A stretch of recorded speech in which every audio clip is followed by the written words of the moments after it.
Aliniwacha na watoto 8. Drivers of public transport, that you are not carrying cabbage, you are carrying the lives of people.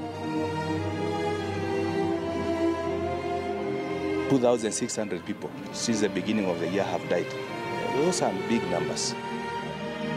We are giving driving licenses to murderers.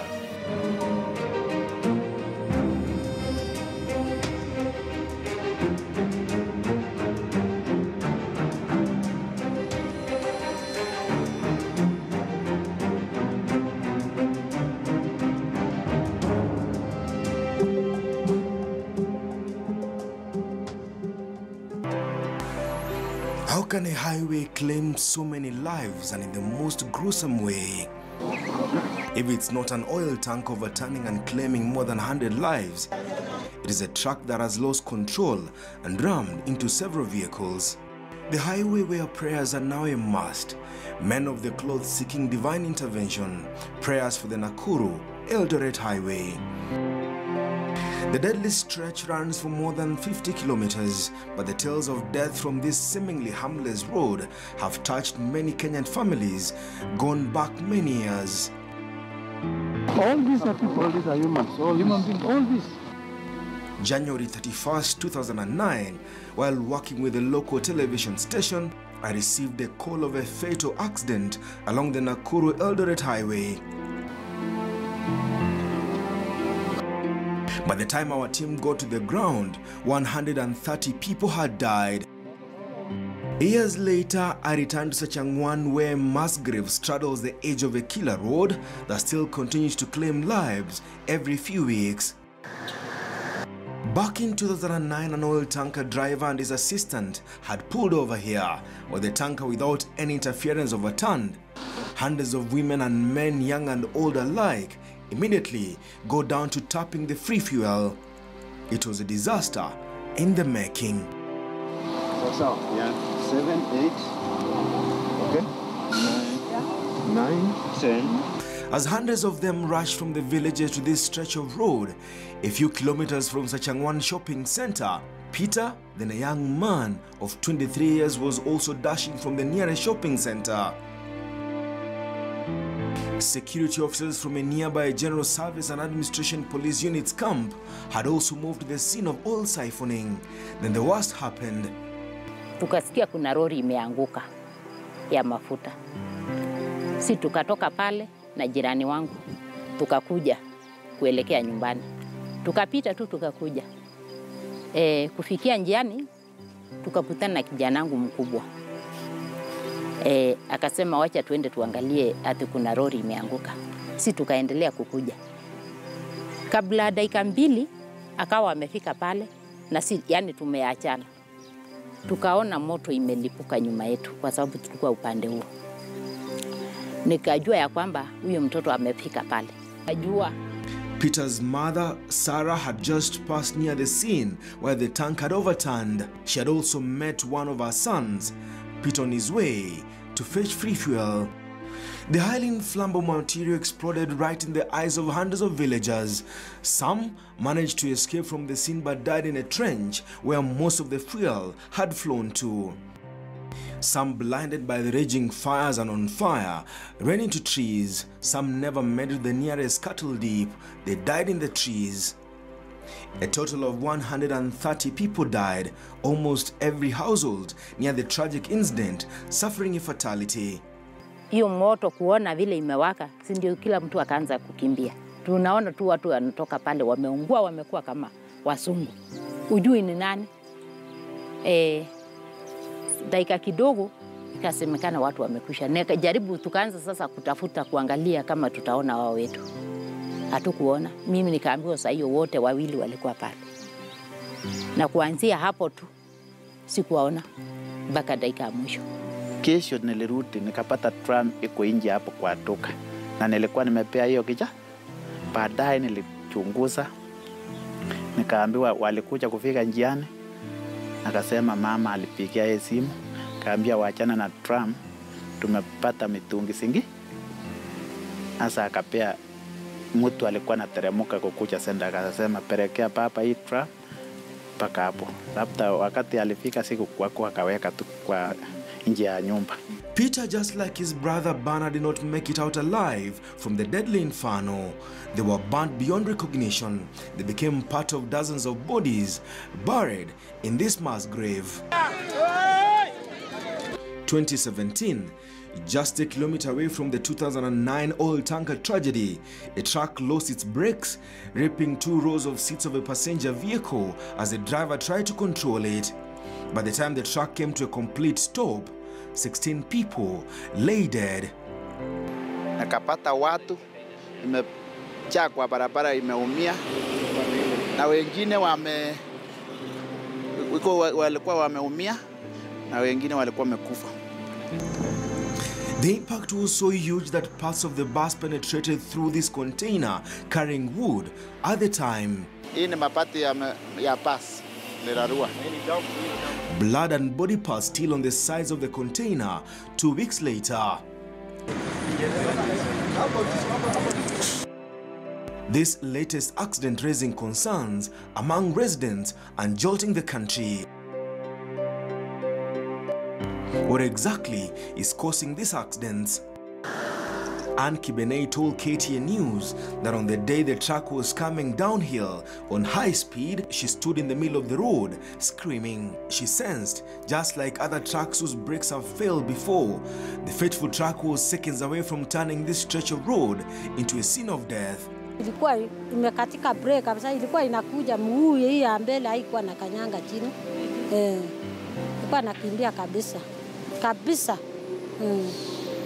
Sasa kufika hapo nikaona atakuja kugonga hii road. Sasa nikaanza nduru. Kuanza nduru, maendeleo walikuwa nasimama hapo. Hata angeswaga hiyo maendeleo. Nikapiga sasa nduru, hawa akaingia gari haraka haraka akipiga nini ala mkubwa kubwa kabisa. Kufuata kufikia kwa ile gari alikuwa amegonga hiyo basi. But her shouting was too little too late. The truck rammed into many other vehicles going downhill. For Ann, this latest accident brought fresh memories of the demise of her husband in the year 2009. Asikia tangi ilianguka saa 8. Tukasikia saa 12, tukatoka tu nyumbani kukuja kuangalia ni nini inaendelea. Sasa kukuja ni kama ilikuwa nangojea hiyo mzee akuja iunguishe wengine. Hakuwa anachota mafuta. Ann's husband was among 130 villagers who died during the tragic oil tanker tragedy. Aliniwacha na watoto 8, wengine walikuwa secondary, wengine walikuwa primary. Na tukakaa tu hivyo na shida. Coincidentally, Anna set up her only business and source of income meters away from where the husband has been laid to rest. Nauza miwa. Hiyo tu, hakuna kitu kingine. Nauza tu miwa. Unalisha nao watoto? Ndio nalisha hawa. Na natafuta kidogo ya kukuni ya sekondari. Saa hii niko na deni kubwa sekondari. Deni kubwa sana. Ann sells sugarcane here, a business that fetches about 100 shillings a day, and with 8 children to take care of, the 2009 fire tragedy has left her struggling. Lakini hapa kwa hii barabara tumepata mashida mingi. Sachangwan, which loosely translates to crossroads, has had its fair road carnage. Locals here say there is something not right with the many road accidents here. Richard, who has witnessed many of the accidents, told KTN News the accidents are a normal occurrence. Hapo barabara hiyo vile mimi naona hakuna masetani, ni mteremko kali na watu wageni, tuseme mandereva kutoka nchi za nje wakikuja kufika hapo hawajui njia sana. Wale wa Kenya wanajua zaidi, lakini kutoka Burundi, Kongo, wapi hawajui mteremko kali. Sasa hiyo mteremko hakuna kusema iko masetani ama nini, ni normal accident. Lakini accident hiyo inaweza zuia kwa kuweka pumps. Sasa inaonekana hii barabara imekuwa barabara ambao inatusaidia na inatumaliza. Sana sana ninaona upande ya madereva, kwa sababu kama saa hii juzi hii ya maneno ya accident imekuwa kitu mbaya sana. Sijui vile tutaweza kurekebisha hii barabara. Ingestahili ndio vile serikali wamesema watengeneze iwe pana. Lakini speed governor ndio inaleta hiyo shida. Inamaliza watu. Kwa sababu ukikuja kuona madereva wanataka wapite free ndio wasave mafuta wakauze. Hiyo ndio inafanya. Kwa sababu mteremko akikuta mteremko ni kwenda. Sasa pengine akutana gari lingine badala ya afunge break ni kumaliza watu. Sasa unakuja kuona mtu amejipenda lakini anaenda kuangamiza watu wengine. With so many accidents and no seeming solution in sight, some residents here insist some supernatural powers are behind the fatal road crashes witnessed here over the years. A story goes that a few kilometers away from here lived a white man who carried out rituals in his house. Locals believe the ghosts from those rituals are manifested themselves in form of human beings, standing in the middle of the road, forcing drivers to slam on the brakes in an effort to avoid crashing them. The outcome is always fatal. Residents say the white man stayed in a house later taken up by security forces. In the 2009 tanker tragedy, an entire group of administration police officers died during the fire incident. Paka hata maaskari ya JSU, karibu maaskari kama 5 kwa hii kambi yetu ya JSU alichomeka hapo. Epicam ya Sachangwan. Walichomeka maaskari yote ya Epicam. Mpaka ilifungwa Epicam mpaka ililetwa maaskari wengine. The stretch between Kibunja and Salga shopping center looks like a safe distance, but experts have warned that the vehicles on high speed are a danger to other motorists. Responding to growing cries from the general public, the government has since erected bumps on this stretch of road that locals still insist is not safe from fatal road crashes.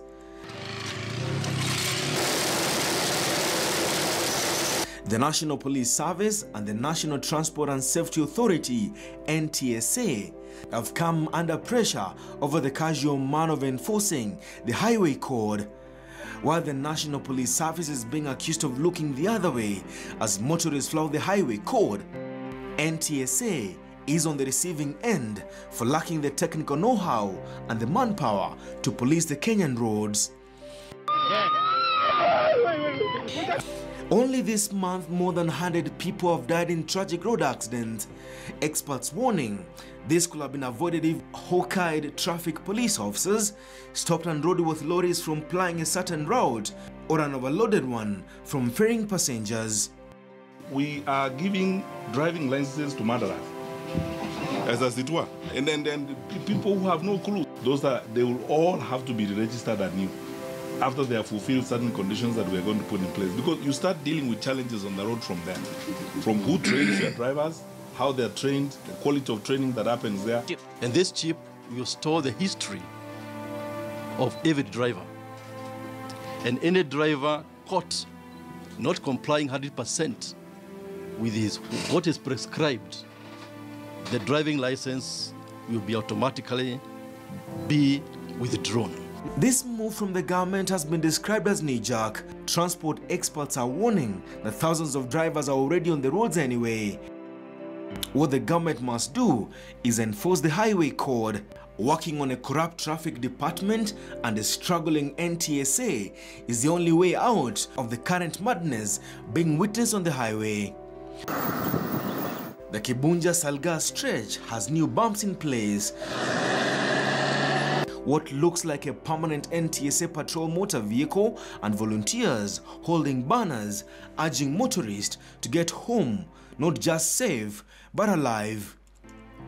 The road has also seen men of the cloth saying a prayer for thousands of road users likely to be on this stretch in the coming days during this festive season.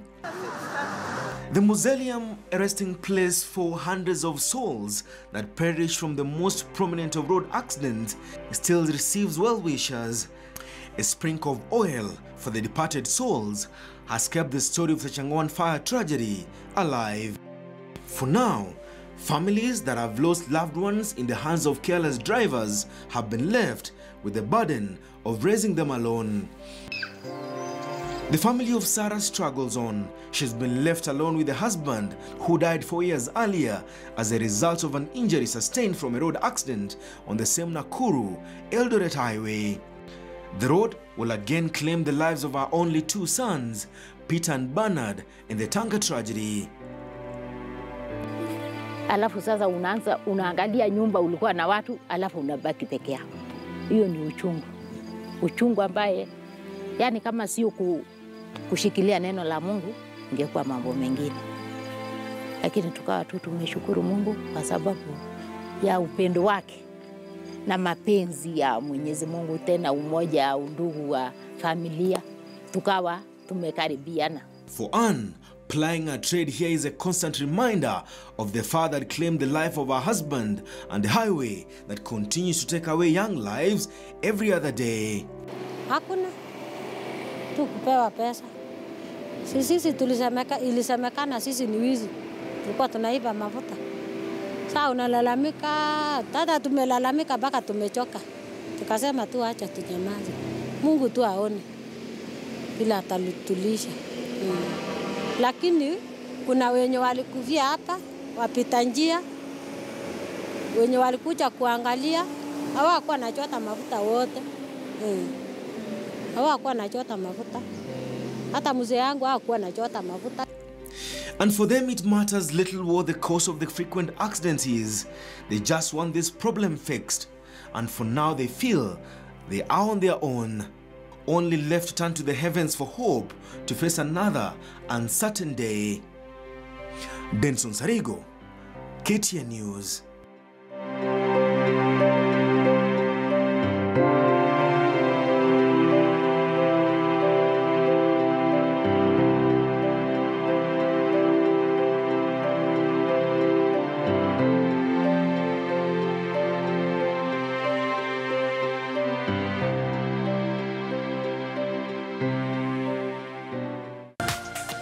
This is KTN News.